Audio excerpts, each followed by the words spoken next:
ഈശോയിൽ പ്രിയമുള്ളവരെ, നോയമ്പുകാല ധ്യാനത്തിലൂടെ നമ്മൾ കടന്നു പോകുമ്പോൾ, ഉദ്ധിതൻ്റെ പാതയിലേക്ക് നമ്മൾ നടക്കുമ്പോൾ, ഇന്ന് പരിശുദ്ധാത്മാവ് നമുക്ക് നൽകുന്നൊരു വചനവിധാണ്. നിയമാവർത്തന പുസ്തകം 30-ാം അധ്യായം 14-ാമത്തെ വചനം നമുക്ക് വളരെ സുപരിചിതമാണ്. വചനം നിനക്ക് സമീപസ്ഥമാണ്, അത് നിൻ്റെ അധരത്തിലും ഹൃദയത്തിലുമുണ്ട്, അത് പ്രാവർത്തികമാക്കാൻ നിനക്ക് കഴിയും. ഏത് കോണ്ടസ്റ്റിലാണ് ഈ വചനം വരുന്നത്? അതാണ് പ്രധാനപ്പെട്ടത്. വചനം നിനക്ക് സമീപസ്ഥമാണ്. ഏത് കോണ്ടസ്റ്റിൽ ഈ വചനം വരുന്നു? നിയമാവർത്തന പുസ്തകം 30-ാം അധ്യായത്തിൻ്റെ തലക്കെട്ട് എന്താണ്? തലക്കെട്ടിതാണ്: പശ്ചാത്താപവും പുനരുദ്ധാരണവും. പ്രിയപ്പെട്ടവരെ, നമ്മൾ ഓർക്കുക, അവിടെ 3-ാമത്തെ ഒരു വചനമുണ്ട്: അപ്പോൾ നിങ്ങളുടെ ദൈവമായ കർത്താവ് നിങ്ങളുടെ അടിമത്വം അവസാനിപ്പിക്കും. ഇത് നിയമാവർത്തനം 30-ൽ പറയുന്നു. അപ്പോൾ അവർ ചോദിക്കുന്ന ചോദ്യമുണ്ട്: എന്ത് ചെയ്യണം? നിങ്ങളൊന്നും ചെയ്യണ്ട, നിങ്ങൾക്ക് വചനം സമീപസ്ഥമാണ്, അത് നിൻ്റെ അധരത്തിലും ഹൃദയത്തിലുമുണ്ട്, അത് പ്രാവർത്തികമാക്കാൻ നിനക്ക് കഴിയും. ഇനി ഒരു വചനം കൂടി, 20-ാമത്തെ വചനം: നിൻ്റെ ദൈവമായ കർത്താവിനെ സ്നേഹിച്ച് അവിടുത്തെ വാക്ക് കേട്ട് അവിടുത്തോട് ചേർന്ന് നിൽക്കുക, നിനക്ക് ജീവനും ദീർഘായുസ്സും ലഭിക്കും. അല്ലേ? നമ്മൾ ധ്യാനിച്ചു കൊണ്ടിരിക്കുന്നത് ജീവനിലേക്ക്, നിത്യതയിലേക്ക് എങ്ങനെ കടക്കും. എന്താ ഇപ്പോൾ വചനം പറഞ്ഞത്? നിൻ്റെ ദൈവമായ കർത്താവിനെ സ്നേഹിച്ച് അവിടുത്തെ വചനം കേട്ട് അവിടുത്തെ പാതയിൽ നടക്കുക. അപ്പോൾ ഉദ്ധിതൻ്റെ പാതയിൽ നമ്മൾ ഈ ധ്യാനത്തിൽ, പ്രിയപ്പെട്ടവരെ, ഈ മണിക്കൂറിൽ ധ്യാനിക്കുന്നത് എങ്ങനെ നമുക്ക് അടിമത്വത്തെ, എങ്ങനെ നമുക്ക് ദൈവിക പാതയിൽ നടക്കാം, അടിമത്വത്തെ നീക്കി എങ്ങനെ നമ്മൾ വിശുദ്ധീകരിക്കപ്പെടും. നമുക്കറിയാം, സാധാരണ ഇപ്പോൾ നമ്മൾ എല്ലായിടത്തും വചനമാണ്, ധ്യാനങ്ങൾ. സാധാരണ പറയാറുണ്ട്, ഈ വെടിക്കാരൻ്റെ പട്ടിയും ചെണ്ടക്കാരൻ്റെ പട്ടിയും സ്വരം കേട്ടാൽ ഞെട്ടില്ല. എന്തുകൊണ്ടാണ്? കാരണം ഈ വെടിക്കാരൻ എവിടെയെല്ലാം വെടിവെക്കാൻ പോകുന്നു, അവിടെയെല്ലാം ഈ പട്ടിയും പോകും. അപ്പോൾ ഇതിൻ്റെ ഈ സ്വരം കേട്ട് കേട്ട് ഡയഫ്രത്തിന് ഭയങ്കര കട്ടിയാണ്. അതുപോലെ തന്നെയാണ് ഈ ചെണ്ടക്കാരൻ്റെ പട്ടിയും. സ്വരം കേട്ട് കേട്ട് ഇതിൻ്റെ ഡയഫ്രത്തിന് കട്ടിയാണ്. നമുക്കിന്ന് സംഭവിക്കുന്ന ഒരു വലിയ അപകടം എന്ന് പറയുന്നത്, നമ്മൾ മനസ്സിലാക്കപ്പെടാതെ പോകുന്നത്, ഏറ്റവും സമീപസ്ഥമായിട്ടുള്ളത് ദൈവത്തിൻ്റെ വചനമാണ്. നമുക്കറിയാം, ഇസ്രായേൽ ജനം ദൈവത്തെ അനുഭവിച്ചത് വാഗ്ദാന പേടകത്തിലാണ്. അല്ലേ? വാഗ്ദാന പേടകത്തിൽ ഉണ്ടായിരുന്നത് 1 മന്ന, 2 വചനമെഴുതിയ, കൽപ്പന എഴുതിയ കൽപ്പലകകൾ, 3 അഹറോൻ്റെ തളിർത്ത വടി. പ്രിയപ്പെട്ടവരെ, യേശു എങ്ങനെയാണ് പ്രലോഭനത്തെ ജയിച്ചത്? യേശു പറഞ്ഞു, മനുഷ്യൻ അപ്പം കൊണ്ട് മാത്രമല്ല, അവിടുത്തെ നാവിൽ നിന്ന് വീഴുന്ന വചനം കൊണ്ടുകൂടിയാണ് ജീവിക്കുന്നത്. നമുക്കറിയാം, ആ വചനം നിയമാവർത്തന പുസ്തകം 8-ൽ കിടക്കുന്ന വചനമാണ്. ഈ നിയമാവർത്തന പുസ്തകം 8-ൽ കിടക്കുന്ന വചനം എടുത്തിട്ടാണ് യേശു പിശാചിനെ തോൽപ്പിക്കുന്നത്. പ്രിയപ്പെട്ടവരെ, നമ്മൾ ഈ ബൈബിൾ എടുക്കുമ്പോൾ, ബൈബിൾ പഠിക്കുമ്പോൾ, ബൈബിൾ ചരിത്രം പഠിക്കുമ്പോൾ നമ്മൾ കണ്ണു മിഴിച്ച് നിൽക്കും. ഇതാണ്, ഈ ബൈബിളാണ് ലോകത്തിലെ ആദ്യത്തെ ലൈബ്രറി. ഇതൊരു ബുക്കല്ല, പുസ്തകങ്ങളുടെ ഒരു കൂട്ടമാണ്. ആദ്യത്തെ ലൈബ്രറി ഇതാണ്. ലോകത്തിൽ ഏറ്റവും കൂടുതൽ പ്രിൻ്റ് ചെയ്യപ്പെട്ടിരിക്കുന്ന പുസ്തകം ഇതാണ്. ലോകത്തിൽ ഏറ്റവും കൂടുതൽ ട്രാൻസ്ലേറ്റ് ചെയ്യപ്പെട്ടിരിക്കുന്ന പുസ്തകം ഇതാണ്. പ്രിയപ്പെട്ടവരെ, 1400ഓളം വർഷങ്ങൾ പല രാജ്യങ്ങളിൽ പല ഓതേഴ്സ്. നമുക്കറിയാം, ബൈബിളിൻ്റെ രൂപീകരണം എടുക്കുമ്പോൾ ബൈബിളിൻ്റെ the history of the holy scripture പഠിക്കുമ്പോൾ നമ്മൾ കണ്ണു മിഴിച്ചിരിക്കുന്ന ഒരു കാര്യമുണ്ട്. കാരണം 1000-ത്തിലധികം വർഷങ്ങൾ ഒരുപാട് ഓതേഴ്സ് പല ഭൂഖണ്ഡങ്ങൾ എഴുതിയത് പല ഭൂഖണ്ഡങ്ങളിൽ നിന്ന്. പക്ഷേ നമ്മളിന്ന് ഒന്ന് ബൈബിൾ എടുത്തേ, ഉൽപ്പത്തി പുസ്തകം മുതൽ വെളിപാട് വരെ വായിക്കുമ്പോൾ നമ്മളുടെ തലയിലാകെ പെരുപ്പ. നമ്മൾ എന്തിൻ്റെ മുമ്പിലാണ് ഇരിക്കുന്നത്? കാരണം ഉൽപ്പത്തി പുസ്തകത്തിൽ എന്തെല്ലാം നമ്മൾ കാണുന്നുവോ, ഒരു കണക്ഷൻ പോലെ, ഒരു ചെറിയ ഇടതടവില്ലാതെ ഒരു മാല കോർക്കുന്നത് പോലെ വെളിപാട് വരെയും കിടക്കുകയാണ്. എന്ന് വെച്ചാൽ നമ്മൾ മനസ്സിലാക്കണം, ഇത് ഒരു സയൻറ്റിഫിക്കൽ സ്റ്റഡിയിലേക്ക് പോയി കഴിഞ്ഞാൽ, ഒരു പുസ്തക രചനയുമായി ബന്ധപ്പെട്ടുള്ള ഒരു സയൻറ്റിഫിക്കൽ സ്റ്റഡിയിലേക്ക് പോയി കഴിഞ്ഞാൽ നമുക്ക് ഉറപ്പായിട്ട് പറയാൻ പറ്റും, ഇറ്റ് ഈസ് ഇമ്പോസിബിൾ. ഒരു മനുഷ്യന് അസാധ്യമാണ് ഇങ്ങനൊരു പുസ്തകം. മനുഷ്യന് അസാധ്യമാണ് ഇങ്ങനൊരു പുസ്തകം. കാരണം ഇങ്ങനൊരു പുസ്തകം ലോകത്തിലില്ല. നൂറ്റാണ്ടുകൾ കൊണ്ട് എഴുതപ്പെട്ടത്, പലരെഴുതിയത്, പല ഭൂഖണ്ഡങ്ങളിൽ രാജ്യങ്ങളിൽ നിന്ന് എഴുതിയത്, അതെടുത്ത് ചേർത്ത് വച്ചപ്പോൾ നമ്മൾ ചിന്തിക്കുന്ന കാര്യം എന്താ അറിയാവോ? ഒരാൾ ഒരു മുറിയിലിരുന്ന് ഒരു പുസ്തകം എഴുതിയതുപോലെ, ഒരു ഓട്ടോബയോഗ്രഫി എഴുതിയതുപോലെ എല്ലാം തുടർച്ചയാണ് അല്ലേ? നമ്മൾ എത്രയോ ധ്യാനിച്ചു. ഉൽപ്പത്തി പുസ്തകത്തിൽ കാണുന്നു പ്രലോഭനം, അതേ രീതിയിൽ മത്തായി 4 എത്രയോ നൂറ്റാണ്ടുകളുടെ വ്യത്യാസമാണ് ഈ രണ്ട് പുസ്തകങ്ങൾ തമ്മിൽ. പക്ഷേ എത്രയോ കൃത്യതയോടെ നിൽക്കുന്നു. ഇതിൻ്റെ കാരണം, ഒറ്റ കാര്യമേ ഉള്ളൂ. മനുഷ്യനല്ല, മനുഷ്യൻ്റെ ബുദ്ധിയല്ല ഇതിൻ്റെ പിന്നിൽ. അതുകൊണ്ടാണ് ഈശോ പഠിപ്പിച്ചത്, ദൈവത്തിൻ്റെ വചനമോ ദൈവത്തിൻ്റെ ലിഖിതമോ അവിടുത്തെ ശക്തിയോ അറിയാത്തതല്ലേ നിങ്ങൾക്ക് തെറ്റുപറ്റുന്നത്. ദൈവത്തിൻ്റെ ശക്തിയോ ദൈവത്തിൻ്റെ വചനമോ ദൈവത്തിൻ്റെ ലിഖിതമോ അവിടുത്തെ ശക്തിയോ അറിയാത്തതല്ലേ നിങ്ങൾക്ക് തെറ്റ് പറ്റുന്നത്. ഈശോ പറഞ്ഞു, മർക്കോസിന് സുവിശേഷം 12-ാം അധ്യായം 24-ാമത്തെ വചനത്തിൽ ഈശോ പഠിപ്പിക്കുന്നുണ്ട്. വചനം ഇങ്ങനെയാണ്. യേശു അവരോട് പറഞ്ഞു, വിശുദ്ധ ലിഖിതങ്ങളോ ദൈവത്തിൻ്റെ ശക്തിയോ അറിയാത്തത് കൊണ്ടല്ലേ നിങ്ങൾക്ക് തെറ്റ് പറ്റുന്നത്. പ്രിയപ്പെട്ടവരെ, അതുകൊണ്ടാണ് ഞാനൊരിക്കൽ ഒരു കുടുംബം, പ്രാർത്ഥിക്കുന്ന കുടുംബമാണ്, ഒരുപാട് പ്രാർത്ഥിക്കുന്ന ഒരു അപ്പനും അമ്മയും. അദ്ദേഹം റിട്ടയർഡാണ്, ഡെയിലി കുർബാനയ്ക്ക് പോകും. ധ്യാനത്തിന് വന്നപ്പോൾ അദ്ദേഹം ഒരു സങ്കടം പറഞ്ഞു. അദ്ദേഹം പറഞ്ഞ സങ്കടം ഇതാണ്, അച്ഛാ ഇത് സഭയിൽ പോസിബിളാണോ? ഞാൻ ചോദിച്ചു, എന്ത്? അല്ലച്ചാ, നമ്മൾ കുർബാന സ്വീകരിക്കുമല്ലോ, ആ കുർബാന കൊണ്ടുപോയി, ഞങ്ങൾക്ക് വളരെ ഭംഗിയുള്ള നല്ല വീടൊക്കെയാണ്, നല്ല ഭംഗിയുള്ള വോൾട്ടറുണ്ട്, അവിടെ കൊണ്ടുപോയി കുർബാന സൂക്ഷിച്ച് അതിൻ്റെ മുമ്പിൽ ഇരുന്ന് പ്രാർത്ഥിക്കാൻ പറ്റുമോ? ഞാൻ പറഞ്ഞു, ഒരിക്കലും പാടില്ല, അങ്ങനെ ചെയ്യാൻ പാടില്ല. അച്ഛന്മാർക്ക് പോലും അല്ലെങ്കിൽ മെത്രാന്മാർക്ക് പോലും ഒരു മുറിയിലേക്കൊന്നും കുർബാന വയ്ക്കാനൊക്കെ ഒരു സ്ഥലം അത് നിശ്ചയിച്ചിട്ടുണ്ട്, അങ്ങനെ കൊണ്ടുപോകരുത്, അങ്ങനെ പാടില്ല കേട്ടോ, അത് പാടില്ല. അപ്പോൾ അവർ സ്നേഹം കൊണ്ടോ, അവർ ഈശോയുടെ മുമ്പിലായിരിക്കാനുള്ള സ്നേഹം കൊണ്ട് പറഞ്ഞതാണ്. ഈശോയുടെ മുമ്പിലായിരിക്കാനുള്ള സ്നേഹം കൊണ്ട് പറഞ്ഞത്, അല്ലാതെ അവർ ഒരു തെറ്റ് ചെയ്യാൻ വേണ്ടിയൊന്നുമല്ല. അങ്ങേയറ്റം നല്ല വിശ്വാസ ജീവിതം നയിക്കുന്ന ഒരു റിട്ടയർഡ് സാറാണ് അദ്ദേഹം. വളരെ വളരെ ആലോചിച്ചല്ലാതെ ബുദ്ധിപരമായ ഒരു മണ്ടത്തരം ചോദിച്ചതൊന്നുമല്ല. Is there any possibility in the church?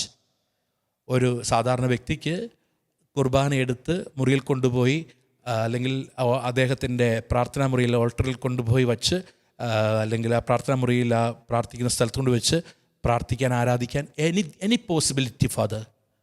ഞാനൊരു കാര്യം പറഞ്ഞു. കാറ്റക്കിസം ഓഫ് കാത്തലിക് ചർച്ച് 103-ാമത്തെ പാരഗ്രാഫ്,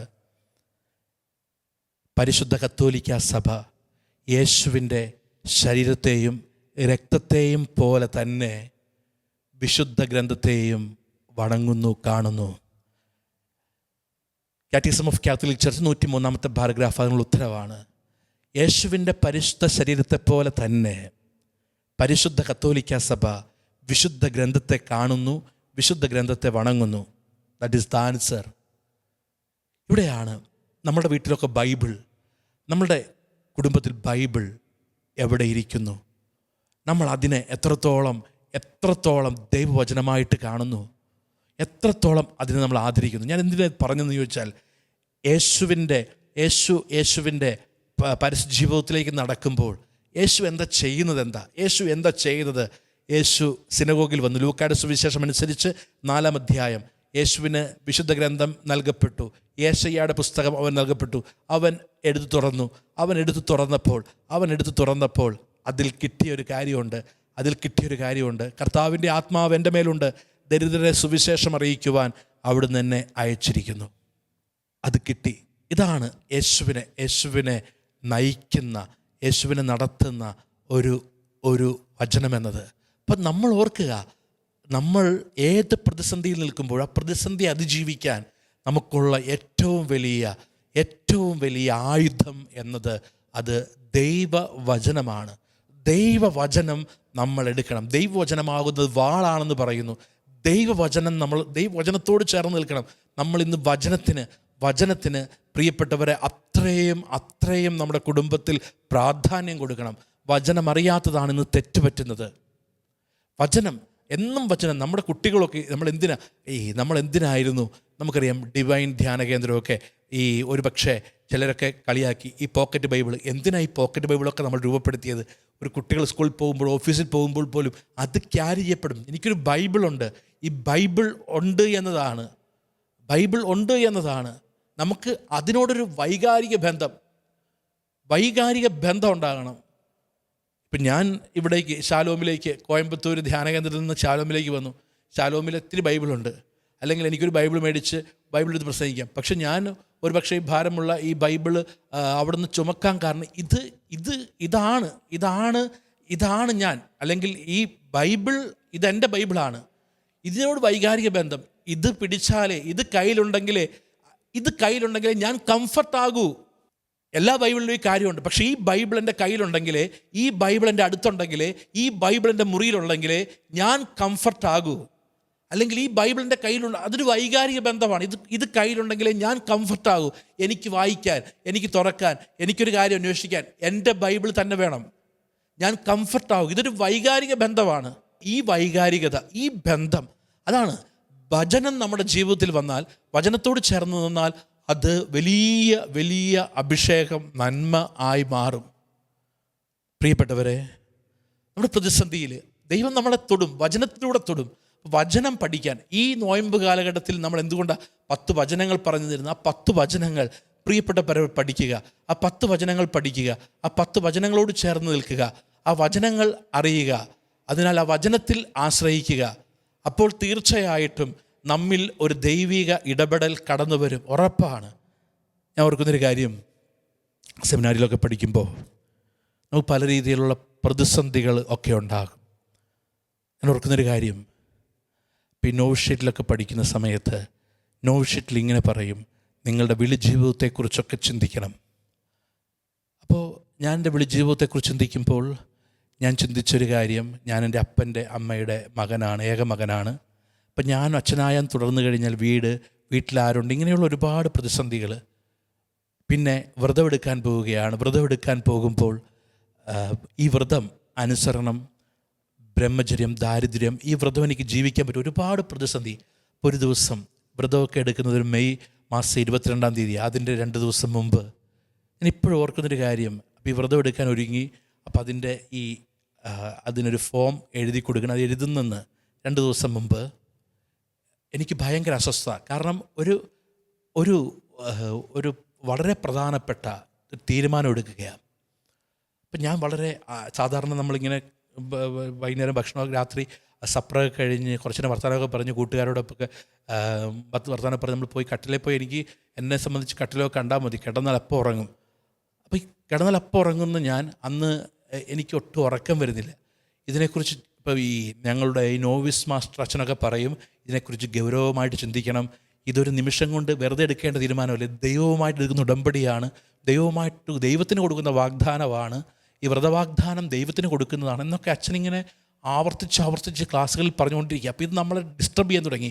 ഇത് ദൈവത്തിന് കൊടുക്കുന്ന ഉടമ്പടിയാണ്, ദൈവത്തിന് കൊടുക്കുന്ന വാഗ്ദാനമാണ്. ഇതിൽ വിശ്വസ്തത കാണിക്കാൻ പറ്റുമോ? നാളെ ഇനി തിരിച്ചു പോകേണ്ടി വരുമോ? ഇങ്ങനെ ഭയങ്കര കൺഫ്യൂഷൻ. അപ്പോൾ ഞാൻ ഇപ്പോഴും ഓർക്കുന്നൊരു കാര്യമുണ്ട്. ഇപ്പം രാത്രി കിടന്നു, ഒരു 11 മണി 11:30 ഉറക്കം വരുന്നില്ല. അപ്പോൾ അന്ന് 2 ദിവസങ്ങൾക്ക് മുമ്പ് അച്ഛൻ പറഞ്ഞു, നിങ്ങൾ ഒറ്റയ്ക്കൊക്കെ ഇരുന്ന് പ്രാർത്ഥിക്കണം. അപ്പോൾ എനിക്ക് തോന്നി ഉറക്കം വരുന്നില്ല. അപ്പോൾ നമ്മൾ ഉറക്കം വരുന്നില്ല, അല്ലെങ്കിൽ സാധാരണ കട്ടിലേ പോയി കിടന്ന് അപ്പോൾ ഉറങ്ങുന്നതാണ്, ഉറങ്ങുന്നില്ല. അപ്പോൾ മനസ്സിൽ ഇങ്ങനെ ആരോ പറയുന്നത് പോലെ പോയി പ്രാർത്ഥിക്കുക. അപ്പോൾ ഞാൻ അപ്പോൾ ഇരുട്ടാണ്, രാത്രി ഫുൾ ഇരുട്ടാണ്. ഒരു ചെറിയ ടോർച്ച് കയ്യിലുണ്ട്. ഞാൻ ഈ ടോർച്ച് എടുത്ത് സ്റ്റെപ്പ് കയറി ഞങ്ങളുടെ നോവിഷ്യേറ്റിൽ ചാപ്പലിൽ, ആ ചാപ്പലിൻ്റെ പോയി അവിടെ സക്രാരിയുണ്ട്, അതിനിപ്പുറത്ത് അൾത്താര. അപ്പോൾ അതിനിടയിലൊരു സ്പേസ് ഉണ്ട്, അവിടെ പോയിരുന്നു. അപ്പോൾ എനിക്ക് ഉറക്കം വരുന്നില്ല എന്നതാണ് പ്രധാനപ്പെട്ട കാര്യം. ഇരുന്ന് ഒന്നും പ്രാർത്ഥിച്ചിട്ടൊന്നുമില്ല, വെറുതെ ഇരിക്കുക, ഒന്നും പ്രാർത്ഥിക്കുന്നില്ല, വെറുതെ, സത്യം പറഞ്ഞാൽ വെറുതെ ഇരിക്കുകയാണ്. വെറുതെ ഇരുന്നു. അങ്ങനെ സമയം പോകുന്നുണ്ട്, എപ്പോഴും അറിയുന്നില്ല. കുറച്ചു നേരം കഴിഞ്ഞ് ഞാൻ ടോർച്ചെടുത്ത് വാച്ചിൽ അടിച്ചു നോക്കുമ്പോൾ സമയം 3:20 വെളുപ്പിന് 3:20. ഈ 11:45 അല്ലെങ്കിൽ 11:50 മുതൽ ഈ 3:20 വരെ എന്ത് സംഭവിച്ചു എന്ന ഒരു കാര്യത്തെക്കുറിച്ച് എനിക്ക് ഒട്ടും വ്യക്തതയില്ല. ഉറങ്ങിയില്ല, പ്രാർത്ഥിച്ചിട്ടില്ല, വെറുതെ ഇരിക്കുക. അപ്പോൾ പെട്ടെന്ന് എൻ്റെ മനസ്സിലിങ്ങനെ ഒരു ചിന്ത വരികയാണ്. വെറുതെ ബൈബിൾ എടുത്ത് തുറക്കാനൊരു ചിന്ത. ഞാൻ വെറുതെ ഞാൻ പോയി സാധാരണ ഇരിക്കാറുള്ള നീലറിൻ്റെ അടുത്ത് ചെന്നിരുന്നു. എൻ്റെ ബൈബിൾ എടുത്ത് മടിയിൽ വെച്ചു, നിലത്തിരുന്നു, ബൈബിൾ എടുത്ത് മടിയിൽ വെച്ചു. ഞാൻ ടോർച്ചെടുത്ത് വെറുതെ ബൈബിൾ തുറക്കുകയാണ്. അത്ര പ്രാർത്ഥിച്ചുകൊണ്ടൊന്നുമില്ല, വെറുതെ ഇങ്ങനെ മനസ്സിലാരോ പറഞ്ഞു ബൈബിൾ എടുത്ത് വായിച്ചിട്ട് പോയി കിടന്നുറങ്ങ്. ബൈബിൾ എടുത്ത് വെറുതെ തുറക്കുകയാണ്. അപ്പോൾ കിട്ടിയ വചനം ഇതാണ്, ജെറമ്യ 1:4. കർത്താവ് എന്നോട് അരുളി ചെയ്തു, മാതാവിൻ്റെ ഉദരത്തിൽ നിനക്ക് രൂപം നൽകുന്നതിന് മുമ്പേ ഞാൻ നിന്നെ അറിഞ്ഞു, ജനിക്കുന്നതിന് മുമ്പേ ഞാൻ നിന്നെ വിശുദ്ധീകരിച്ചു, ജനതകൾക്ക് പ്രവാചകനായി ഞാൻ നിന്നെ നിയോഗിച്ചു. പെട്ടെന്ന് ഇതെന്നോട് പറയുന്നതാണ്, അല്ലെങ്കിൽ ഇത് എനിക്ക് വേണ്ടിയാണ്, ഇത് എന്നോട് കാരണം നമുക്ക് വേണ്ടത് ഉറപ്പാണ്. ഞാനന്ന് എന്തുറപ്പാണ് ഉള്ളത്? വ്രതമെടുക്കാൻ. എന്തുറപ്പാണ് ഉള്ളത്? ഇനി അച്ഛനായിട്ട് തുടരുമോ എന്നറിയാൻ ഒരുറപ്പും. No confidence, no comfort. അപ്പം ഒരു കോൺഫിഡൻസ് ഇല്ല. അപ്പോൾ അങ്ങനെ ഇരിക്കുന്ന ഒരു 10, 18, 19 വയസ്സുള്ള 18 വയസ്സുള്ള ഒരു ചെറുപ്പക്കാരനോട് ദൈവം പറയുക, അമ്മയുടെ ഉദരത്തിൽ ഉരുവാകുന്നതിന് മുമ്പേ ഞാൻ നിന്നെ അറിഞ്ഞു. അപ്പോൾ ഇത് നമ്മൾ ഓർക്കേണ്ട കാര്യം, ദൈവം നമ്മളോട് സംസാരിക്കുന്നുണ്ട്. പക്ഷെ നമ്മൾ എത്രത്തോളം വചനത്തോട് ചേർന്ന് നിൽക്കുന്നു എന്നത് പ്രധാനപ്പെട്ട കാര്യമാണ്. വചനത്തോട് നമ്മൾ ചേർന്ന് നിൽക്കണം. വചനത്തോട് നമ്മൾ ചേർന്ന് നിൽക്കുമ്പോൾ പ്രിയപ്പെട്ടവരെ നമുക്ക് ശക്തി കിട്ടും. ഡെയിലി വചനം വായിക്കട്ടെ. ഡെയിലി വചനം, ഒരു 2-3 വചനം. കുട്ടികളൊക്കെ സ്കൂളിൽ പോകുമ്പോൾ നിങ്ങൾ വചനം പഠിപ്പിച്ച് വിട്. ഇൻ്റലക്ച്വലി ഒരുപാട് കാര്യങ്ങൾ നിങ്ങൾ ഒരു കുട്ടികളോട് പറയും, ഒരു 2 മിനിറ്റ് 3 മിനിറ്റ് വചനം വായിച്ചിട്ട് പോകാൻ പറ. നിങ്ങൾ വചനം വായിച്ചിട്ട് ഡെയിലി ബൈബിൾ വായിച്ചിട്ട് തുടങ്ങി. പ്രിയപ്പെട്ടവരെ, നമുക്ക് ഒരുപാട് കാര്യങ്ങൾ പരിശുദ്ധാത്മാവ് നമ്മളെ പഠിപ്പിക്കും. നമുക്ക് തിന്മയെ എതിർക്കാൻ, തിന്മയെ അതിജീവിക്കാൻ ഒരു വലിയ ശക്തി നമ്മുടെ ജീവിതത്തിലേക്ക് കടന്നു വരും. ഇത് നമ്മൾ മനസ്സിലാക്കണം. ഇതിലേക്ക് നമ്മൾ വരണം. അപ്പോൾ ദൈവത്തിൻ്റെ വലിയ ഒരു ശക്തി, വലിയൊരു അഭിഷേകം, വലിയൊരു നന്മ നമ്മൾ ഇതിൽ അനുഭവിക്കണം. അതാണ് ദൈവം ആഗ്രഹിക്കുന്നത്. പ്രിയപ്പെട്ടവരെ, അപ്പോൾ നമ്മൾ ഡെയിലി ഏത് വ്യക്തിയാകട്ടെ, എന്നെ ശ്രമിച്ചുകൊണ്ടിരിക്കുന്ന ഏത് വ്യക്തിയാകട്ടെ, ഏത് മതത്തിൽ, ഏത് ജാതിയിൽ, എവിടെപ്പെട്ട വ്യക്തിയാകട്ടെ, നിങ്ങൾ ബൈബിൾ തുറക്കുക. നിങ്ങൾക്കൊരു കാര്യം മനസ്സിലാകും. നിങ്ങൾ പരിശുദ്ധ പ്രാർത്ഥനയോടെ ബൈബിൾ തുറന്നാൽ ഒരു കാര്യം മനസ്സിലാകും, നിങ്ങളോട് ദൈവം ഇതുപോലെ സംസാരിക്കുന്ന ഒരു പുസ്തകമില്ല. നിങ്ങളോട് ദൈവം അത്ര കൃത്യതയോടെ ദൈവം സംസാരിക്കും. You should be open to the word of God. You should make a close and constant relationship with word of God. നിങ്ങൾ ദൈവവചനവുമായിട്ടൊരു ബന്ധം ഉണ്ടാക്കണം. അത് വളരെ പ്രധാനപ്പെട്ടതാണ്. അത് പ്രിയപ്പെട്ടവരെ ശക്തിയാണ്. അപ്പോൾ ആ വചനം നമുക്ക് ശക്തിയായി അഭിഷേകമായിട്ട് മാറും. അപ്പം നമുക്ക് ഏത് പ്രതിസന്ധി വരുമ്പോഴും, ഏത് പ്രലോഭനം വരുമ്പോഴും അവിടെ വചനത്തിന് ശക്തിയുണ്ട്. വചനം വെച്ച് നമ്മൾ പ്രാർത്ഥിക്കണം. വചനം വെച്ച് പ്രാർത്ഥിക്കുമ്പോൾ പ്രിയപ്പെട്ടവരെ, ദൈവത്തിൻ്റെ ഇടപെടൽ വരും. തിന്മയുടെ ശക്തികൾ മാറിപ്പോകും. വചനം വെച്ച് പ്രാർത്ഥിക്കുമ്പോൾ ദൈവത്തിൻ്റെ ഇടപെടൽ, ദൈവത്തിൻ്റെ ശക്തി വരും. ഞാൻ ഓർക്കുന്നൊരു സംഭവം, ഞാൻ ഈ അച്ഛനായി കഴിഞ്ഞ് ഒരു 3 വർഷം കഴിഞ്ഞപ്പോൾ പോപ്പിൾ മിഷൻ ധ്യാനത്തിൻ്റെ, ഞങ്ങളുടെ സഭയുടെ പോപ്പിൾ മിഷൻ ധ്യാനത്തിൻ്റെ ഡയറക്ടറായി. അപ്പോൾ ഈ പോപ്പിൾ മിഷൻ ധ്യാനം നടക്കുന്നത് ഒരു ജൂൺ ജൂലൈ മാസമില്ല, ഓഗസ്റ്റ് മാസം മുതലാണ്. അപ്പോൾ ഞാൻ മെയ് മാസം അവസാനം ഡയറക്ടറായി, ഓഗസ്റ്റ് മാസം. അപ്പോൾ ഞാൻ വളരെ പ്രാർത്ഥിച്ചൊരുങ്ങി. കാരണം അച്ഛനായി കഴിഞ്ഞ് 3-ാമത്തെ വർഷം കഴിഞ്ഞപ്പോൾ ഡയറക്ടറാവുകയാണ്. ഞാൻ പ്രാർത്ഥിച്ചൊക്കെ ഒരുങ്ങി, ഈ ധ്യാനത്തിന് വേണ്ടി ഒരുങ്ങി, ധ്യാനം നടക്കുന്ന പള്ളിയിലൊക്കെ പോയി നേരത്തെ ഒരുക്കി വളരെ കൃത്യമായി പ്രിപ്പയർ ചെയ്തു. അങ്ങനെ ഓഗസ്റ്റ് മാസം ആദ്യത്തെ ധ്യാനം. അപ്പോൾ വളരെ എനിക്ക് ഭയങ്കര സന്തോഷമായത്. നല്ല കാരണം ഈ പോപ്പുലേഷൻ ധ്യാനം നടക്കുന്നതൊക്കെ ഗ്രൗണ്ടിൽ അങ്ങനെ ഈ പന്തലൊന്നും ഇടിയല്ല, സ്റ്റേജ് മാത്രമേ ഇടുകയുള്ളൂ. അപ്പം ഞാൻ പ്രാർത്ഥിച്ചു നല്ല കാലാവസ്ഥ. അങ്ങനെ ധ്യാനത്തിന് വേണ്ടി പോയി. കൃത്യമായിട്ട് പറഞ്ഞാൽ ധ്യാനം തുടങ്ങുന്നു, മഴ പെയ്യുന്നു. അപ്പോൾ എനിക്ക് ഭയങ്കര അസ്വസ്ഥതയായി ഇത്രയും പ്രാർത്ഥിച്ചിട്ട്. അങ്ങനെ ഒരാഴ്ച കഴിഞ്ഞ് പിന്നെ ഓൾട്ടർനേറ്റീവ് വീക്സാണ്, അടുത്ത ആഴ്ച ധ്യാനമില്ല. അങ്ങനെ അടുത്ത ആഴ്ച ഞാൻ പോട്ടയിലാണ്. അപ്പോൾ ഒരു നല്ല ക്ലൈമറ്റ്, സൂപ്പർ ക്ലൈമറ്റ്. പിറ്റേ ആഴ്ച വേറൊരു പള്ളിയിൽ ധ്യാനത്തിന് വേണ്ടി പോകുന്നു, മഴ തുടങ്ങുന്നു. രണ്ടാമത്തെ ആഴ്ചയും രണ്ടാമത്തെ ധ്യാനത്തിലും മഴ പെയ്തു. ധ്യാനം എങ്ങനെയൊക്കെ നടന്നു, ധ്യാനം നന്മയായിട്ട് മാറി. പക്ഷേ ആസ് എ ഡയറക്ടർ, ഒരു ഡയറക്ടർ എന്ന നിലയിൽ എനിക്കൊരു സംതൃപ്തിയില്ല. വീണ്ടും ഞാൻ പ്രാർത്ഥിച്ചു. അപ്പോൾ അങ്ങനെ ഒരു ഓൾട്ടർനേറ്റീവ്, അവധിയുള്ള ആഴ്ച കഴിഞ്ഞ് പിറ്റേ ആഴ്ച ധ്യാനം. ഈ ധ്യാനം ഇല്ലാത്ത ആഴ്ച സൂപ്പർ ക്ലൈമറ്റ്, ധ്യാനം ഉള്ള ആഴ്ച മഴ. അങ്ങനെ മൂന്നാമത്തെ ആഴ്ച അങ്ങനെയായി. അപ്പം ഞാൻ ഭയങ്കര അസ്വസ്ഥ. ഞാനിങ്ങനെ പോട്ടയിൽ അവിടെ ഒരു പാർലർ പോലൊരു മുറിയുണ്ട്, അവിടെ ഇരിക്കുന്ന സമയത്ത് എനിക്ക് ഭയങ്കര ടെൻഷനായി. അപ്പോൾ ചിലരൊക്കെ പറയാൻ തുടങ്ങി, നമ്മളിങ്ങനെ നമ്മുടെ കൂട്ടുകാരച്ചന്മാരൊക്കെ കളിയാക്കാൻ തുടങ്ങി. ചിലർ ഡയറക്ടറായി കഴിഞ്ഞപ്പോൾ മഴയല്ല തീമഴ പെയ്യും, അങ്ങനെ നമ്മളെ കളിയാക്കാൻ തുടങ്ങി. അപ്പോൾ നമുക്ക് ടെൻഷനായി. അപ്പോൾ ഒരു ദിവസം അങ്ങനെ ഇരിക്കുമ്പോൾ ഈ മാത്യു നായിക്കമ്പം അച്ഛൻ എന്നോട് കാര്യം തിരക്കി. അച്ഛൻ പറഞ്ഞു നമുക്ക് പ്രാർത്ഥിക്കാം. അച്ഛൻ പ്രാർത്ഥിച്ചൊരു വചനം പറഞ്ഞു, വെളിപാട് 11:6. അവരുടെ പ്രവചന ദിവസങ്ങളിൽ മഴ പെയ്യാതിരിക്കാൻ, ആകാശം അടയ്ക്കാൻ അവർക്കൊരു അധികാരമുണ്ട്. ഞാൻ ആദ്യമായിട്ട് ഈ വചനം എനിക്ക് കിട്ടുന്നത് ആദ്യമാണ്. പല പ്രാവശ്യം ബൈബിളൊക്കെ വായിച്ചിട്ടുണ്ടെങ്കിൽ നമുക്ക് ഓർക്കുക അന്ന് കിട്ടുന്നത് ആദ്യമാണ്. കാരണം നമുക്ക് നമ്മുടെ പ്രതിസന്ധിയിൽ, നമ്മുടെ ഒരു പ്രലോഭനത്തിൽ ദൈവവചനത്തിന് ചിലത് പറയാനുണ്ട്. അച്ഛൻ പ്രാർത്ഥിച്ച് എനിക്ക് ആ വചനം എടുത്തു തന്നു. ഈ വചനം എനിക്ക് കിട്ടിയപ്പോൾ എനിക്ക് ഭയങ്കര ആശ്വാസമായി. പിറ്റേ ആഴ്ച ഒരു പള്ളിയിൽ ധ്യാനമാണ്. അപ്പോൾ ധ്യാനം 4 സെൻറ്ററുകളിലാണ്. അപ്പോൾ ഞായറാഴ്ച ധ്യാനം തുടങ്ങുന്നു, ഒരു കുഴപ്പമില്ല, നല്ല ക്ലൈമറ്റ്. തിങ്കളാഴ്ച ധ്യാനം തുടങ്ങുന്നു, ഒരു കുഴപ്പമില്ല. ചൊവ്വാഴ്ച വൈകുന്നേരമായപ്പോൾ എവിടെ നിന്നറിയാൻ പാടില്ല, ചൊവ്വാഴ്ച വൈകുന്നേരം ഏറ്റവും പ്രധാനപ്പെട്ട ശുശ്രൂഷയാണ്. ഭയങ്കര കാർമേഘവും പ്രശ്നവും, ഭയങ്കര മഴക്കാറ്. അപ്പോൾ എൻ്റെ മനസ്സിൽ ഈ വചനം വന്നു കഴിഞ്ഞപ്പോൾ പെട്ടെന്ന് എൻ്റെ മനസ്സിൽ ചിന്ത വന്നു, ഈ വചനം പറഞ്ഞ് പ്രാർത്ഥിച്ചാൽ ഇത്രയും വലിയ മഴക്കാറൊക്കെ മാറുമോ? അപ്പോൾ മഴ ചെറുതായിട്ട് ചാർന്ന് തുടങ്ങി, ഭയങ്കര മഴക്കാറ്. അപ്പോൾ പെട്ടെന്ന് ഞാനിങ്ങനെ പല പ്രാർത്ഥനയും നടത്തി.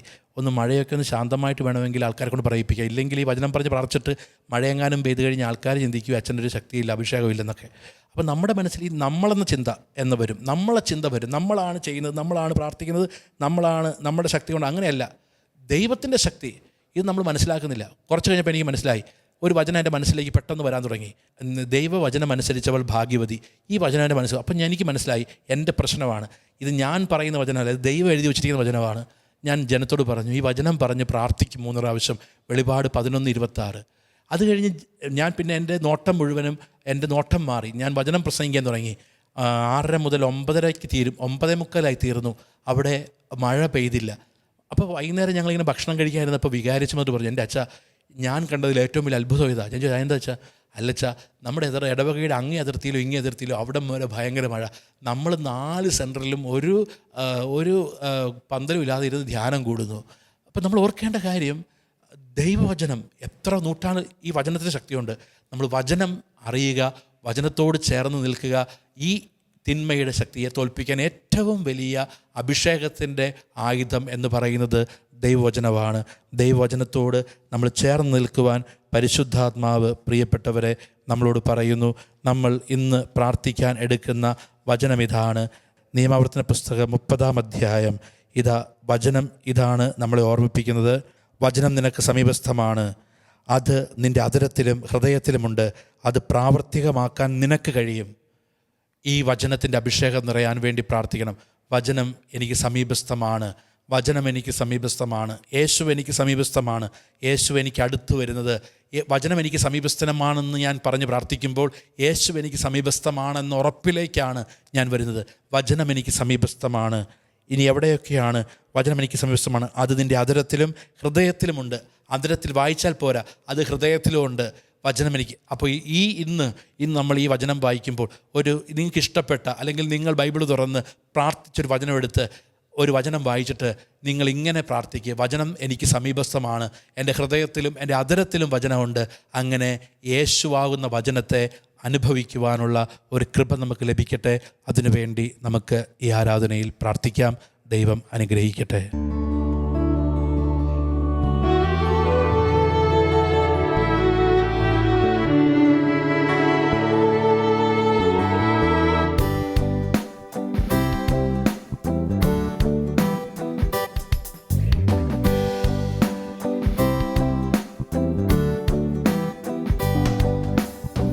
സീറാഫുകൾ ആരാധിക്കും പരിശുദ്ധനായവനെ, ദൂതന്മാർ വാഴ്ത്തിപ്പാടും തേജസ്സായുള്ളവനെ.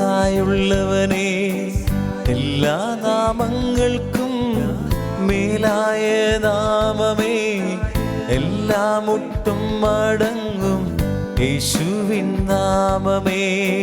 സീറാഫുകൾ ആരാധിക്കും പരിശുദ്ധനായവനെ, ദൂതന്മാർ വാഴ്ത്തിപ്പാടും തേജസ്സായുള്ളവനെ.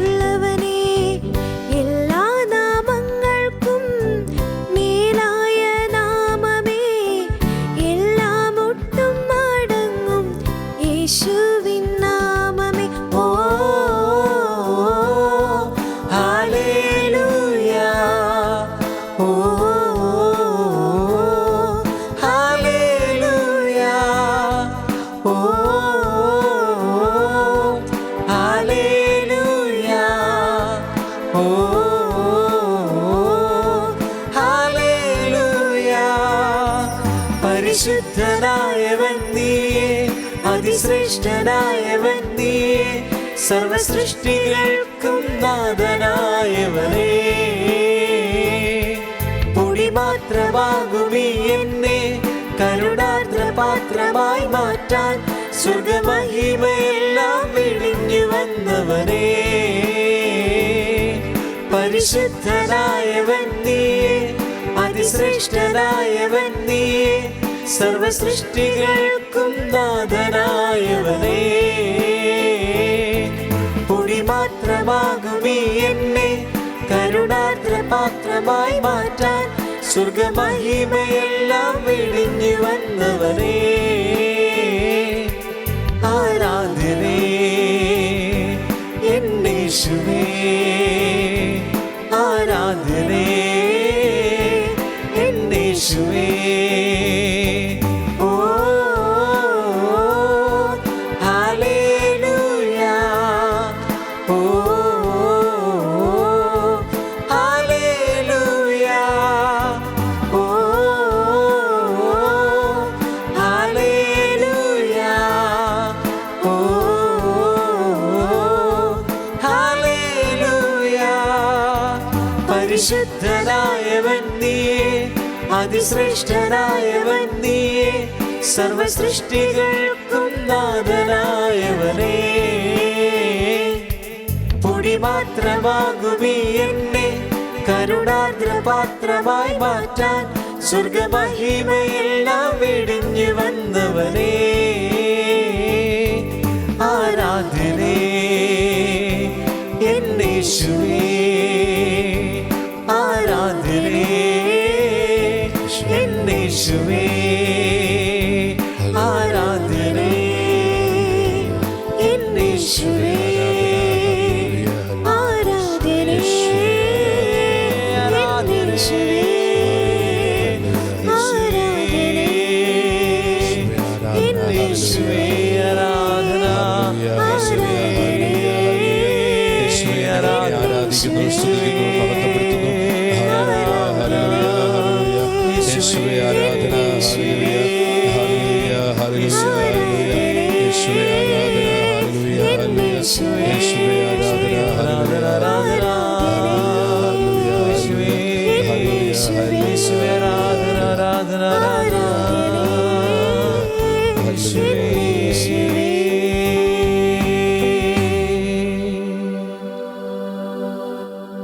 നിയമാവർത്തന പുസ്തകം 30-ാം അധ്യായം 14-ാമത്തെ വചനമാണ് പരിശുദ്ധാത്മാവ് ഇന്ന് നമുക്ക് നൽകിയത്.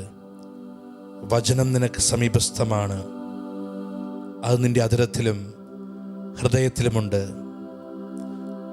അത് പ്രാവർത്തികമാക്കുവാൻ നിനക്ക് കഴിയും.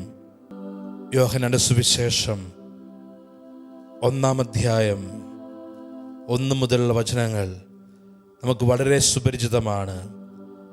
ആദിയിൽ വചനമുണ്ടായിരുന്നു, വചനം ദൈവമായിരുന്നു, വചനം ദൈവത്തോടു കൂടിയായിരുന്നു, അവനിലൂടെ സകലതും സൃഷ്ടിക്കപ്പെട്ടു, ഒന്നും അവനെ കൂടാതെ ഉണ്ടായിട്ടില്ല. പ്രിയപ്പെട്ടവരെ, ആദിയിൽ വചനമുണ്ടായിരുന്നു, വചനം ദൈവത്തോടു കൂടിയായിരുന്നു, വചനം ദൈവമായിരുന്നു, അവൻ ആദിയിൽ ദൈവത്തോടു കൂടെയായിരുന്നു, സമസ്തവും അവനിലൂടെ ഉണ്ടായി, ഒന്നും അവനെ കൂടാതെ ഉണ്ടായിട്ടില്ല. അവനിൽ ജീവനുണ്ടായിരുന്നു, ആ ജീവൻ മനുഷ്യരുടെ വെളിച്ചമായിരുന്നു. ആ വെളിച്ചം ഇരുളിൽ പ്രകാശിക്കുന്നു, അതിനെ കീഴടക്കുവാൻ ഇരുളിന് കഴിഞ്ഞില്ല. വചനം നമുക്ക് സമീപസ്ഥമാണ്.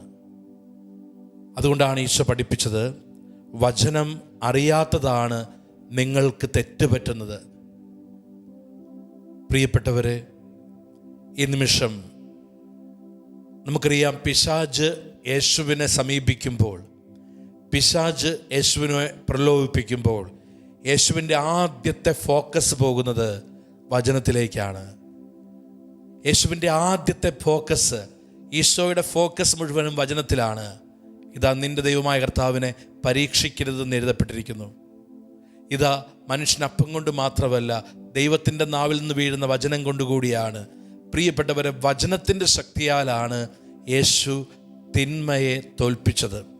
അതുകൊണ്ടാണ് യേശയ്യാ പ്രവാചകന്റെ പുസ്തകം 55-ാമത്തെ അധ്യായം, യേശയ്യാ 55, ഇതാ വചനം പറയുകയാണ്, മഴയും മഞ്ഞും, 10 മുതലുള്ള വചനം, മഴയും മഞ്ഞും ആകാശത്തു നിന്ന് വരുന്നു, അങ്ങോട്ട് മടങ്ങാതെ ഭൂമിയെ നനയ്ക്കുന്നു, അത് സസ്യങ്ങൾ മുളപ്പിച്ച് ഫലം നൽകി വിതയ്ക്കാൻ വിത്തും ഭക്ഷിക്കുവാൻ ആഹാരവും നൽകുന്നു. എൻ്റെ അധരങ്ങളിൽ നിന്ന് പുറപ്പെടുന്ന വാക്കും അങ്ങനെ തന്നെ, ഫലരഹിതമായി അത് തിരിച്ചു വരില്ല. എൻ്റെ ഉദ്ദേശ്യം അത് നിറവേറ്റും, ഞാൻ ഏൽപ്പിക്കുന്ന കാര്യം വിജയപ്രദമായി അത് ചെയ്യും. വചനത്തെക്കുറിച്ച് പറയുകയാണ്, എൻ്റെ വചനം ഫലരഹിതമായി തിരിച്ചു വരുന്നില്ല, എൻ്റെ ഉദ്ദേശ്യം അത് നിറവേറ്റും, ഞാൻ ഏൽപ്പിക്കുന്ന കാര്യം ഫലപ്രദമായി അത് ചെയ്യും. ഇതാണ് വചനം പറയുന്നത്. എന്താണ് ദൈവത്തിൻ്റെ ഉദ്ദേശ്യം? നമ്മൾ ഈ ദിവസം ധ്യാനിച്ചു. എന്താണ് ഒരു ദൈവ പൈതലിനെ കുറിച്ചുള്ള ഉദ്ദേശ്യം? വചനം വ്യക്തമായിട്ട് പറഞ്ഞു, നിങ്ങളെക്കുറിച്ച് ഒരു ഉദ്ദേശ്യം, ഒരു പദ്ധതി എൻ്റെ മനസ്സിലുണ്ട്, അത് നിങ്ങളുടെ നന്മയ്ക്ക് വേണ്ടിയാണ്.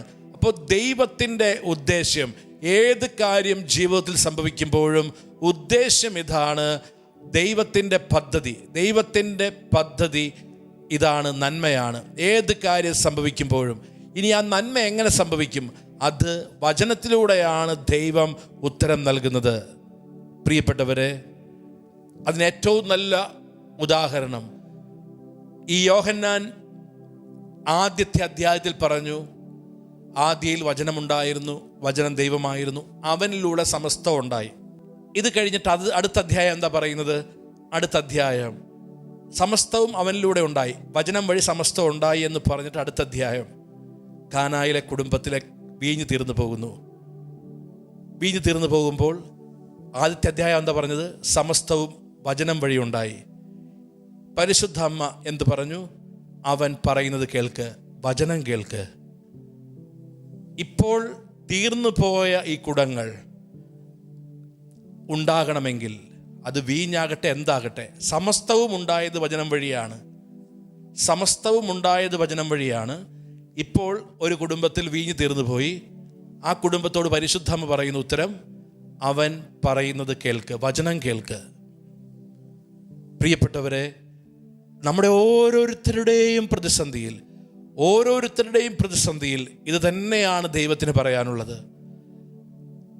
എൻ്റെ വചനം എൻ്റെ ഉദ്ദേശം നിറവേറ്റും. അപ്പോൾ ആ കുടുംബത്തിൽ വീഞ്ഞ് തീർന്നു പോയപ്പോൾ ദൈവത്തിൻ്റെ ഉദ്ദേശം എന്തായിരുന്നു? യേശുവിൻ്റെ ആദ്യത്തെ അത്ഭുതം അവിടെ വിരിയണം. യേശുവിൻ്റെ പ്രവൃത്തി ആ കുടുംബം കാണണം. യേശുവിൻ്റെ അത്ഭുതം ആ കുടുംബം കാണണം. പരിശുദ്ധമ വഴി തുറക്കുന്നു. അവൻ പറയുന്നത് കേൾക്കുക. അവൻ പറഞ്ഞത് ആ കുടുംബം അനുസരിച്ചു. എന്ന് വെച്ചാൽ ആ വചനം ആ കുടുംബം പ്രാവർത്തികമാക്കി. അതാണ് വചനം നിനക്ക് സമീപസ്ഥമാണ്, നിന്റെ ഹൃദയത്തിലും അതരത്തിലും അതുണ്ട്, അത് പ്രാവർത്തികമാക്കാൻ നിനക്ക് കഴിയും. ഇതാണ് നിയമാവർത്തനം 30:14 പറഞ്ഞത്. ഇപ്പോൾ ആ കുടുംബം എന്ത് ചെയ്തു? ആ കുടുംബത്തോട് യേശു ആ വചനം പറഞ്ഞു. വചനം എന്താ? ഭരണികളിൽ വെള്ളം നിറയ്ക്കുക. ആ കുടുംബം പ്രാവർത്തികമാക്കി ആ വചനം. ഭരണികളിൽ വെള്ളം നിറയ്ക്കുക എന്ന യേശുവിൻ്റെ വചനം പ്രാവർത്തികമാക്കിയപ്പോൾ എന്ത് സംഭവിച്ചു? സംഭവിച്ച കാര്യം സമസ്തവും ആ വചനത്തിലൂടെ ഉണ്ടായി. സംഭവിച്ച കാര്യം ദൈവത്തിൻ്റെ ഉദ്ദേശ്യം, ദൈവത്തിൻ്റെ പ്രവൃത്തി അവിടെ കണ്ടു ആ കുടുംബം. ഇതാണ് വചനം. നമ്മൾ പഠിക്കണം, വചനത്തോട് നമ്മൾ ചേർന്ന് നിൽക്കണം. അതുകൊണ്ടാണ് സഭ പഠിപ്പിക്കുന്നത്.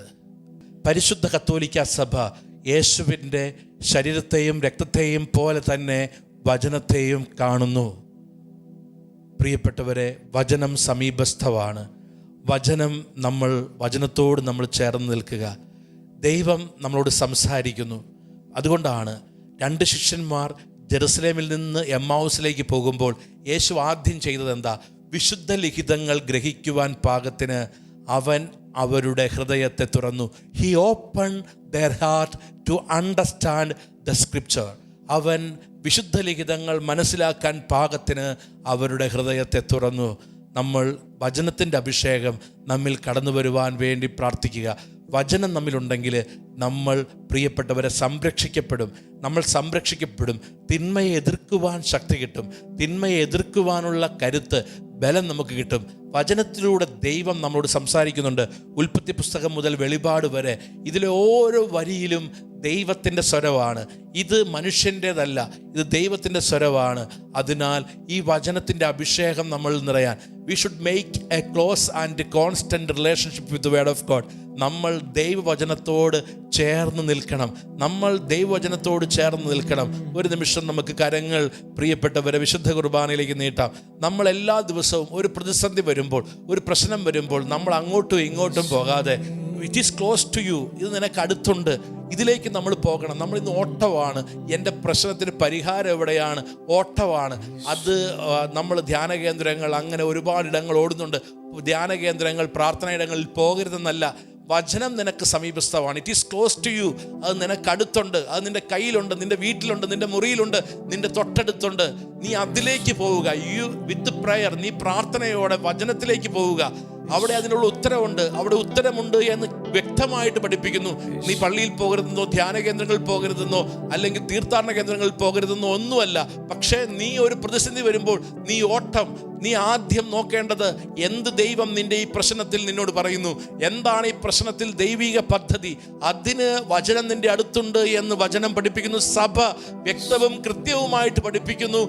എന്താണ്? വിശുദ്ധ കുർബാനയെ പോലെ തന്നെ സഭ കാണുന്നതാണ് വചനമെന്നും അതുകൊണ്ട് വചനത്തോട് ചേർന്ന് നിൽക്കുവാനും സഭ പഠിപ്പിക്കുന്നു. നമുക്കൊരു നിമിഷം കരങ്ങൾ വിശുദ്ധ കുർബാനയിലേക്ക് നീട്ടി നമ്മൾ വചനത്തോട് ചേർന്ന് വാഴേണ്ട ഒരു കാലഘട്ടമാണ് നോയമ്പ് കാലഘട്ടം. ഈശോയെ, വചനത്തിലൂടെ അങ്ങ് ഞങ്ങളോട് സംസാരിക്കുന്നു. നമുക്കറിയാം, ഈ ധ്യാനത്തിൽ നമ്മൾ കൂടുതലും ധ്യാനിക്കുന്നത് വചനത്തെയാണ്. ഈ ദിവസങ്ങൾ നമ്മൾ കൂടുതലും ധ്യാനിക്കുന്നത് വചനത്തെയാണ്. We should take the word of God seriously. നമ്മൾ കുറച്ചുകൂടി വചനത്തെ കാര്യമായിട്ട് എടുക്കുക. ദിവസവും നമ്മൾ നമ്മുടെ പ്രശ്നത്തിൻ്റെ മുമ്പിൽ വചനവുമായിട്ടിരിക്കുക. വചനവും തുറന്നു വെച്ച് ദൈവത്തോട്, പരിശുദ്ധാത്മാവിനോട് ചോദിക്കുക, പരിശുദ്ധാത്മാവേ, ഈ പ്രശ്നത്തിൽ നിന്ന്, ഈ പ്രതിസന്ധിയിൽ നിന്ന്, ഈ പ്രലോഭനത്തിൽ നിന്ന് പുറത്തു കടക്കാൻ ഞാൻ എന്താ ചെയ്യേണ്ടത്? ഡെഫിനറ്റ്ലി വേർഡ് ഓഫ് ഗോഡ്, വചനം നിന്നോട് സംസാരിക്കും. തീർച്ചയായിട്ടും വചനം നിന്നെ നയിക്കും. നീ വചനത്തോട് സംസാരിക്കുക. നീ വചനത്തിന്റെ മുമ്പിൽ നിന്റെ കണ്ണുനീരുമായിട്ട്, ഈ വചനത്തിന്റെ മുമ്പിൽ നിന്റെ പ്രശ്നവുമായിട്ട്, വചനത്തിന്റെ മുമ്പിൽ നിന്റെ സങ്കടങ്ങളുമായിട്ട് നീ ഇരിക്കുക. കണ്ണീരോടെ പരിശുദ്ധാത്മാവിനോട് പ്രാർത്ഥിക്കുക, പരിശുദ്ധാത്മാവെ സംസാരിക്കണമേ. ഇതാ അങ്ങയുടെ ദാസൻ ഈ കണ്ണുനീരിന്റെ പ്രശ്നങ്ങളിൽ, സങ്കടത്തിന്റെ താഴ്വഴിയിൽ നിൽക്കുന്നു. പരിശുദ്ധാത്മാവെ, വചനത്തിലൂടെ സംസാരിക്കണമേ. ഉറപ്പിച്ച് ഞാൻ പറയുന്നു, ഈ വചനത്തിലൂടെ പരിശുദ്ധാത്മാവ് നിന്നോട് സംസാരിക്കും. കാനായിലെ കുടുംബത്തോട് സംസാരിച്ച യേശു, തളർവാദ രോഗിയോട് സംസാരിച്ച യേശു, മരിച്ചടക്കപ്പെട്ട് 4 ദിവസം കഴിഞ്ഞ് ലാസറിനോട് സംസാരിച്ച കർത്താവ്, അതേ കർത്താവ് വചനത്തിലൂടെ നിന്നോട് സംസാരിക്കും. ആ വചനത്തിന്റെ അഭിഷേകം നിന്റെ കുടുംബത്തിൽ, നിന്റെ ജീവിതത്തിൽ ദൈവത്തിന്റെ പ്രവൃത്തി കൊണ്ടുവരും. നമുക്ക് കരങ്ങൾ ഉയർത്തി ദൈവത്തെ സ്തുതിച്ച് പ്രാർത്ഥിക്കാം. Hallelujah, hallelujah, hallelujah. യേശുവേ, ഞങ്ങളങ്ങേ ആരാധിക്കുന്നു, സ്തുതിക്കുന്നു, മഹത്വപ്പെടുത്തുന്നു. യേശുവേ, ഞങ്ങളുടെ കുടുംബത്തെ, ഞങ്ങളുടെ ജീവിത സാഹചര്യങ്ങളെ യേശുവേ സമർപ്പിച്ച് പ്രാർത്ഥിക്കുന്നു. വചനത്തിന്റെ അഭിഷേകം, വചനത്തിന്റെ ശക്തി, വചനത്തിന്റെ കൃപ ഞങ്ങളിൽ, ഞങ്ങളുടെ കുടുംബ സാഹചര്യങ്ങളിൽ യേശുവേ നിറയട്ടെ, നിറയട്ടെ. ഞങ്ങൾ പ്രാർത്ഥിക്കുന്നു, വചനത്തിന്റെ അഭിഷേകത്താൽ ഞങ്ങൾ നിറയട്ടെ. യേശുവേ, വചനം നൽകണമേ. വചനത്തിന്റെ കെട്ടുകൾ അഴിക്കണമേ. ഞങ്ങളുടെ തടസ്സങ്ങൾ മാറ്റി വചനാഭിഷേകത്താൽ ഞങ്ങളെ നിറയ്ക്കണമേ. പ്രാർത്ഥിക്കുന്നു. വചനത്തിൻ അഭിഷേകം തരണേ, പുതുശക്തിയാ എന്നിൽ വരണേ. വചനത്തിൻ അഭിഷേകം തരണേ, പുതുശക്തിയായി എന്നിൽ വരണേ. വചനമാം ദൈവമേ വരണേ, എൻ്റെ ഉള്ളിൽ വസിക്കാൻ വരണേ. വചനമാം ദൈവമേ വരണേ, എൻ്റെ ഉള്ളിൽ വസിക്കാൻ വരണേ. പാതയിൽ പ്രകാശമായി നീ വരണേ, സത്യത്തിൻ വെളിച്ചമായി നീ വരണേ. പാതയിൽ പ്രകാശമായി നീ വരണേ, സത്യത്തിൻ വെളിച്ചമായി വരണേ. വചനമാം ദൈവമേ വരണേ, എൻ്റെ ഉള്ളിൽ വസിക്കാൻ വരണേ. വചനമാം ദൈവമേ വരണേ, എൻ്റെ ഉള്ളിൽ വസിക്കാൻ വരണേ. കരങ്ങൾ ഹൃദയത്തോട് ചേർത്ത് വയ്ക്കാം. യേശു പ്രലോഭനത്തെ ജയിച്ചത് ഈ വചനം അറിയാവുന്നത് കൊണ്ടാണ്.